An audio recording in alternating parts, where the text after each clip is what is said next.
What is up, guys? Hope you're doing well. Welcome to everyone joining us in Guild Wars 2 from Steam. We all hope you enjoy the game as much as we do. I've played this game on and off ever since it came out in 2012, so it's been my go-to MMO for quite a while. In order to help the new players get started in PvP, I'd like to make a few videos about builds that can be picked up by free-to-play players. Most of these builds are basically just the core builds we all used to play before the expansions came out, so this will be a great blast from the past for me as well. Some of these builds are quite classic, and it's a lot of fun to bring them back and try them out in the current meta. I'll go over the build, some basic mechanics, and some gameplay examples to start you off. The first build is a core warrior, axe, shield, and greatsword build.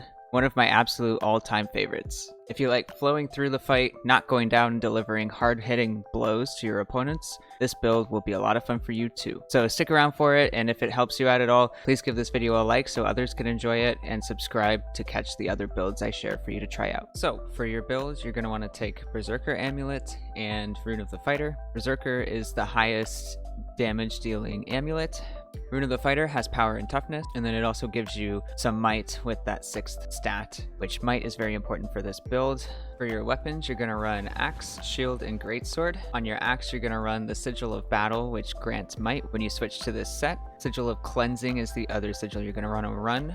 Condi Cleansing is very important to have access to in this meta because heavy Condi damage can actually counter this build pretty heavily. On your greatsword, you're going to run Sigil of Energy and Sigil of Intelligence. Sigil of Intelligence makes your next 3 attacks crit, which is very, very nice, especially when you do something like 100 blades or when you use your arcing slice, which is a very important high damage skill. Sigil of Energy is going to help you get some of your dodge meter back. Also very important for warriors. For your utility skills, you're going to run probably Mending. This is a good one for a really good burst of healing, but it also removes Condis, which is very important in this meta.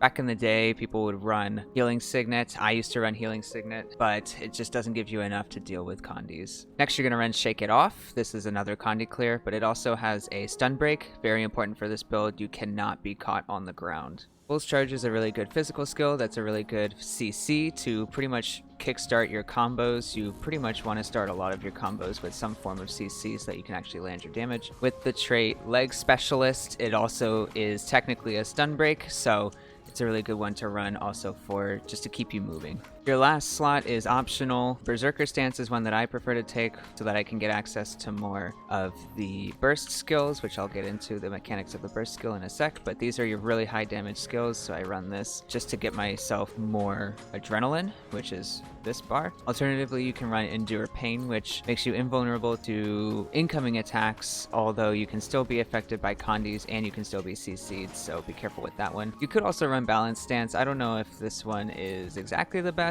but it is a good stun break that also gives you stability and swiftness, so in the interest of staying up, it's a pretty good one. Another good one is for Great Justice, which gives you a little bit of healing, but also more importantly gives you Fury to increase your critical chance and a bunch of stacks of mites, so could be a pretty good one if you're just looking for a good damage buff. Finally, your elite, you're going to run Rampage. This is a good skill to just kind of get you a whole bunch of damage, a health boost, and more sustainability, as well as a couple of stacks of stability and some swiftness. You just basically become essentially the Hulk for a few seconds. So the traits that you want to run, so you're going to do Strength, Tactics, and Discipline. These are all the core warrior traits. On Strength, I like running 3-2-2, Tactics 1-2-2, and Discipline 2-3-3. This one's pretty nice because dodges are very important for warriors. When you land one of these skills, it gives you more of your dodge meter, which is called endurance. Forceful Greatsword improves your recharge times on your Greatsword skills, and it also gives you some power and some might, which is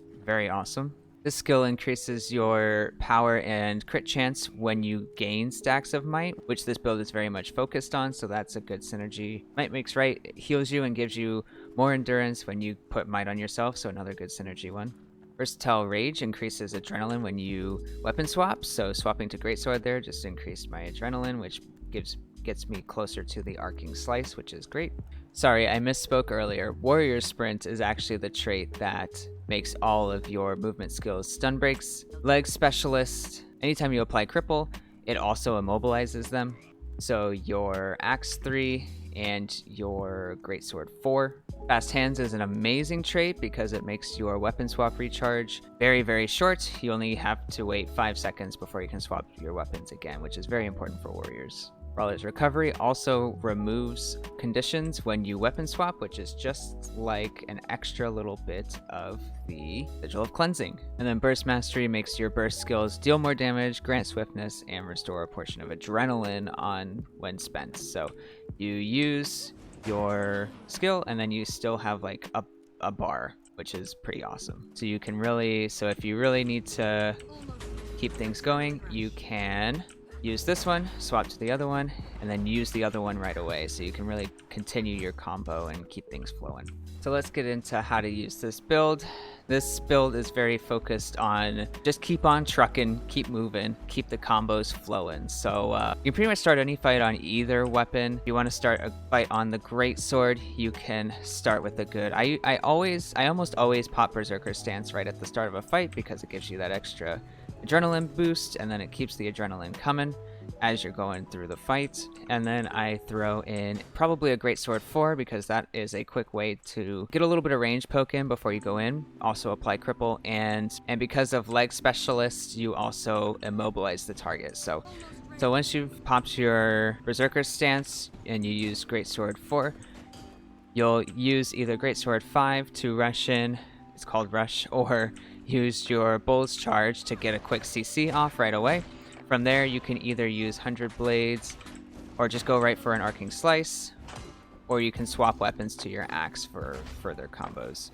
Thing about 100 Blades is when you use it, it keeps you very stationary while you do all these swings. So you really only want to get like the first like 2 or 3 swings off, and then you want to move because you don't want to be standing still for that long. So usually what I'll do is if I'm going to go in, I'll use my Bull's Charge, 100 Blades, and then I'll immediately use Greatsword 3 to Whirlwind away. So that gets me a little bit of space as they're getting up from the stun, and then that allows me to plan my next move. Usually by then I have enough adrenaline for an Arcing Slice, so if I can weave that in there, I will. Or if I need to move on to a CC, I'll swap to Axe, because on Axe you have your Shield Bash, which is another very important CC skill. So once you swap to Axe, they have gotten up from their stun. Use 4, then your burst skill, then 2. Very quick damage combo. And then, so that's your single target burst. As far as cleave, when you have downed bodies or there's multiple people around you who are low, you can always use Greatsword 3 to just kind of swing through all of them. But Arcing Slice is your best AoE damage skill. So Arcing Slice, very big damage, likely to crit. So a lot of times you can also weave that into your single target combo. So I've got the adrenaline flowing, Arcing Slice, swap, Axe, Eviscerate, and then that's kind of the most damage you can do. Is if you're able to land both burst skills on one target, that's going to be your highest damage. So we talked about your damage skills. Let's talk about how to survive in the fight. Obviously you have your heal skill, which is very important. You're going to want to make sure, it takes a full second to cast, so you're going to want to make sure you either have one of your teammates gave you stability before you try to cast it, or you kind of go around a corner, hide behind a tree. Other important survivability things. So Shake It Off, very important for getting rid of conditions, as well as your heal that can get rid of a lot of conditions. So when you have a lot of those, but a lot of your ability to get out of dodge is going to be on your weapon bar and with some of your skills that you might also use for attacking. So you can use Bull's Charge as an evade and as a distance gainer. 5 is another one that can be used in the same way, and it's actually a really good one because it gets you very far.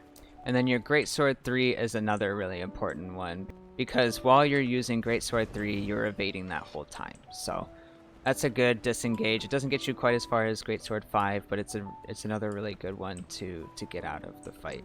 An important note for when you're trying to disengage, using these movement skills, make sure that you have deselected every target before you use your movement skills. Otherwise, if you still have a target and you use your Bull's Charge, all you'll do is you'll just go towards them and then you are actually not leaving the battle. But again, you can't use Greatsword 5, so I'm facing this way trying to use it. My character's going to turn around and go back towards my target. So always make sure you click away once before you use these skills, and that's something you'll just kind of have to get used to, get the feel for, but it becomes pretty second nature. The important part for being able to do this is to go into your options and uncheck auto targeting, because if you have a target, deselect and then use one of your skills, it's going to select the closest target to you and make you use that skill towards that target, which is not good, not what you want. So we're going to deselect that, and then you'll be able to deselect targets. So let's get into some commentary on a game that I got with this build real quick. So pretty much this build is a DPS and a little bit of a duelist, mostly a DPS though. So we're gonna go mid. Usually, most of the time, a team will split with 4 players going to mid and 1 player going to your home, which is the node that's nearest your spawn. So 1 person goes home, everyone else goes mid. We're gonna go mid. I go up here and stay on the high ground, at least at first. I pick out the Spellbreaker to go after. I start with my Bull's Charge and go in with Axe 2 and then an Eviscerate real quick, try and get some quick damage on him. He counters. I have to use my Shake It Off to kind of get out of there. I throw Greatsword 4 and then 5 and then Arcing Slice on the Revenant, trying to get some damage combos in there. I block as I'm getting a little bit of pressure back. Try and get a good stun in with 4, which gets me a pretty good amount of my Whirling Blades off. And I'm able to go back in with my Bull's Charge, and I finally get him down. Weaved in some Arcing Slices and everything there. He didn't really contest the Stomp, so we were fine there. I'm on the Thief. Just trying to get some damage off.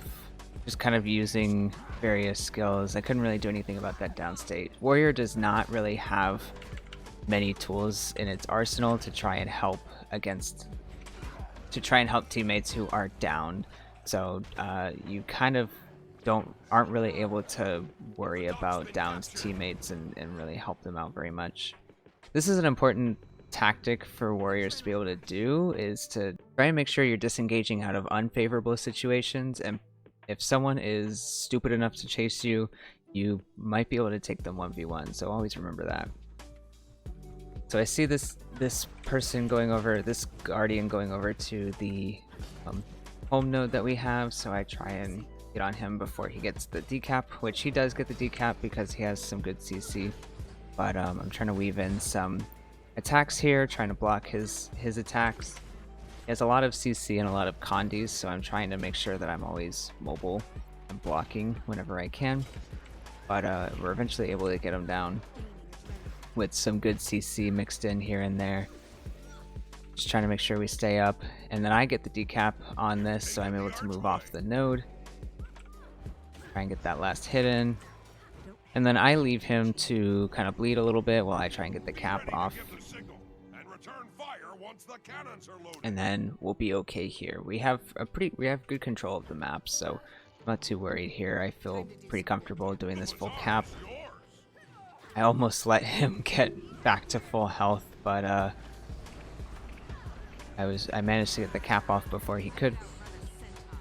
And we have pretty good control of the map here, so I'm not really worried about losing this match. There isn't really anything tactically to pick out in this match. I'm not really going to try and pick out the tactics in this match, just kind of one of the combos you can see.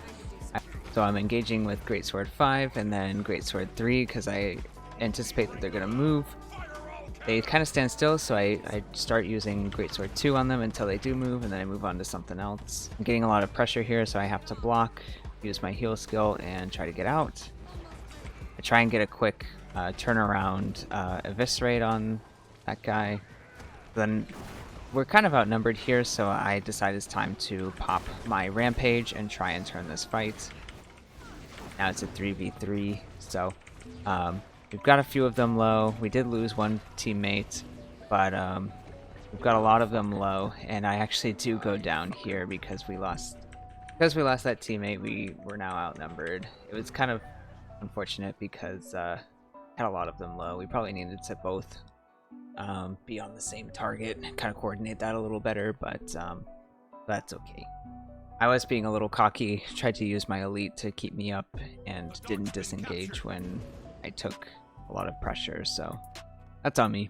Coming back to the fight at mid, I feel like we can probably get a few kills out here now that we are off the stagger. Try and come in and do a lot of cleave. So cleave is just it's essentially AoE damage. Cleave is very, very important when the other team has downed players. It's if you can do a lot of damage to the downed players, that is one way. You don't always have to stomp. That is one way to put them on respawn. So cleave can be very important when there are multiple downed players, because you can only stomp one player at a time. So my Greatsword 2, my Greatsword 3, and my Arcing Slice, very important in this fight. So I'm weaving these in here a lot in this fight. I'm just going to stand here and cap the node, because that guy's alone and my team's going to hunt him down. Oh, there's 2 players over there. You can even see in the chat I have a teammate shouting cleave in the chat, and that's what I was doing. Pretty easy match, but it did give me a chance to showcase kind of all of the combos for Warrior, also how to get out of bad situations, when to pop the heal, when to use mobility to get away rather than to go in. So hopefully that made some sense, and hopefully you enjoy Warrior. Back in the day, always loved Core Warrior. It was a really fun build. It's hard for it to beat the newer builds, but you can still have a pretty nice build where you're able to get some stuff done. So I hope you enjoy this build. I've gotten a lot of enjoyable hours out of this build, so I hope you all like it, and I hope you liked this video. Thank you for watching, and see you in the next one.